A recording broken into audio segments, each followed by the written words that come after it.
Nitumie fursa hii kutoa pongezi kwa mwandishi mkuu wa sheria, management na watumishi wa ofisi ya mwandishi mkuu wa sheria kwa kuendelea kutekeleza vyema majukumu ya uandishi wa sheria na kuleta tija kwa serikali, kuleta tija kwa taifa kwa ujumla na kuhakikisha kuwa sheria fasaha zinapatikana kirahisi na kutekelezwa ipasavyo.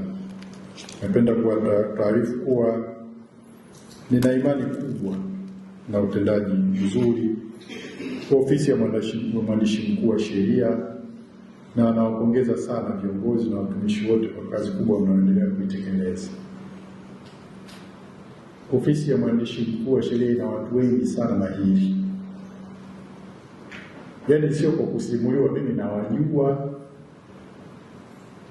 Ina watu wengi sana mahiri, na ni kwa sababu tu ya trainings ambazo wamekuwa wakizipata, na kwa kufanya hivyo wamekuwa na msaada mkubwa tu, sio tu kwenye ofisi ya mwandishi mkuu wa sheria, lakini na kazi zingine nje ya ofisi ya mwandishi mkuu wa sheria.